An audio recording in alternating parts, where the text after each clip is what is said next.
এই রকম টক কুলগুলো আমাদের খেতে সবারই খুবই ভালো লাগে। তবে সিজন ছাড়া এই কুলগুলো আমরা কিন্তু সবসময় পাই না। হয় এই কুলগুলোকে শুকিয়ে আচার করে রাখতে হয়, আর না হলে এই কুলগুলো কিন্তু নষ্ট হয়ে যায়। তাই আজকে দারুণ একটি ভিডিও আপনাদের সঙ্গে শেয়ার করব এই কুলগুলো কিভাবে সংরক্ষণ করবেন, কোনো রকম ভিনিগার ছাড়া কিংবা কেমিক্যাল ছাড়া খুবই সহজভাবে হাতের কাছে থাকা একটা মাত্র উপকরণ দিয়ে এই কুলগুলো সংরক্ষণ করা যায়। এর টেস্টও থাকবে একেবারে একই রকম, প্রায় 6 থেকে 7 মাস পর্যন্ত একই রকম টেস্ট থাকবে। তার সিক্রেট একটি পদ্ধতি আপনাদেরকে বলে দিচ্ছি, আপনারা ভিডিওটা পুরোটা মন দিয়ে দেখতে থাকুন। আর ভিডিওটি যদি ভালো লেগে থাকে তাহলে একটি লাইক করে দেওয়ার অনুরোধ থাকলো। এখানে দেখুন প্রথমেই নিয়ে নিয়েছি বেশ খানিকটা কুলগুলো দেখেই বুঝতে পারছেন যে একেবারে টাটকা আছে। কুলের এই যে পেছনের অংশটা কেটে বাইরে ফেলে দিচ্ছি। সমস্ত কুলের এই পেছনের অংশটা কেটে ভালো করে পরিষ্কার করে নিতে হবে। তারপরে কুলটাকে খুব ভালো করে ধুয়ে পরিষ্কার করে নিয়ে কুলের গায়ে যে জলটা থাকবে খুব ভালো করে শুকিয়ে নিতে হবে। ফিরে এসে আপনাদের দেখাচ্ছি। সমস্ত কুলগুলো দেখুন খুব সুন্দরভাবে ছাড়িয়ে নিয়েছি। এখন মূল প্রসেসে চলে যাচ্ছি, আপনারা ভিডিওটি মন দিয়ে দেখতে থাকুন। প্রথমেই দেখুন এখানে একটি পাত্রে বেশ খানিকটা জল গরম করতে বসিয়ে দিচ্ছি। জলটা যখন উষ্ণ গরম হয়ে আসছে তখন দিয়ে দিচ্ছি বেশ খানিকটা লবণ। এখানে প্রায় 3 টেবিল চামচ লবণ দিয়ে দিচ্ছি। লবণটা খুব বেশি পরিমাণে দিতে হবে।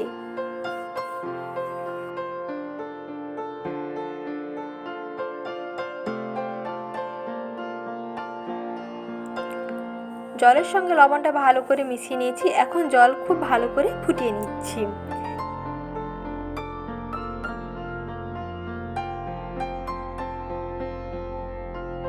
এখানে আমি 250 গ্রাম কুল নিয়েছি। 250 গ্রাম কুলের ক্ষেত্রে এখানে 3 টেবিল চামচ লবণ দিয়েছি। যদি কুলের পরিমাণ বেশি থাকে তাহলে লবণের পরিমাণটাও বেশি দিতে হবে। জল একেবারে নোনতা করতে হবে। নুন মিশ্রিত জলটাকে খুব ভালো করে ফুটিয়ে নিতে হবে। প্রায় 5 থেকে 6 মিনিট সময় নিয়ে ফুটিয়ে নিচ্ছি। গ্যাসের ফ্লেমটা একেবারে হাইতে আছে। জলটা খুব ভালো করে ফুটিয়ে নিতে হবে এবং জলটা দেখবেন ফুটে আগের থেকে একটু কমে যাবে, তখন গ্যাসের আঁচটা বন্ধ করে দেবেন।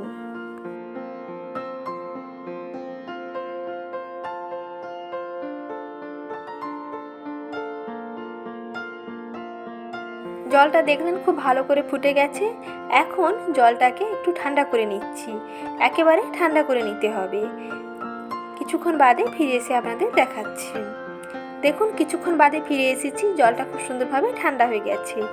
একটি আঙুল বেশ কিছুক্ষণ ডুবিয়ে রাখতে পারবেন, এইরকম ঠান্ডা করে নিয়েছি। এখন নিয়ে নিয়েছি দেখুন এখানে কুলগুলো। সমস্ত কুলের দেখুন পেছনের যে অংশটা ছিল, অর্থাৎ কুলের যে ডাঁটিটা ছিল তা কিন্তু কেটে ফেলে দিয়েছি। কুলগুলো খুব সুন্দরভাবে ছাড়িয়ে নিয়েছি। এখন জলটাও ভালো করে ঠান্ডা করে নিয়েছি। লাগবে এই রকম একটি কাঁচের বয়াম। প্রথমে বয়ামের মধ্যে দিয়ে দিচ্ছি ঠান্ডা করে রাখা জল। নুন মিশ্রিত ফোটানো জলটা ঠান্ডা করে নিয়েছি, সেই জল প্রথমে কাঁচের বয়ামে ভরে দিচ্ছি। কুল যতটা নেবেন জলের পরিমাণটা তার থেকেই বেশি দেবেন। কুল যেন সবসময় জলের মধ্যে ডুবে থাকে। এই নুন মিশ্রিত জলের মধ্যে কুলটা যেন ডুবে থাকে সেটা সবসময় খেয়াল রাখবেন। এই নুন জলের মধ্যে কুলগুলো ডুবে থাকলে তখনই দেখবেন কুলগুলো খুবই ভালো থাকবে। এইভাবে কুলটাকে নুন জলের মধ্যে ডুবিয়ে প্রায় 2 থেকে 3 দিন একটু রোদের মধ্যে দিয়ে দেবেন। রোদের মধ্যে দেওয়ার ফলে দেখবেন কুলগুলো আগে থেকে অনেকটা নরম হয়ে যাবে, আর খাবেন দেখবেন খুবই টেস্টি লাগবে। যখনই মন চাইবে তখনই খেতে পারবেন। এই কাঁচের বয়ামটিকে মাঝে মাঝে রোদের মধ্যে দিয়ে রাখবেন। কুলগুলো দেখবেন আগে থেকে খুব সুন্দরভাবে নরম হয়ে যাবে, আর এই লবণটা কুলের মধ্যে খুব সুন্দরভাবে ঢুকে যাবে। খুবই টেস্টি হবে, একবার আপনারা বাড়িতে বানিয়ে দেখতে পারেন। দেখবেন অনেক দিন পর্যন্ত কুলটা ভালো থাকবে, খেতেও খুবই ভালো লাগবে, আর বানানো দেখলেন খুবই সহজ।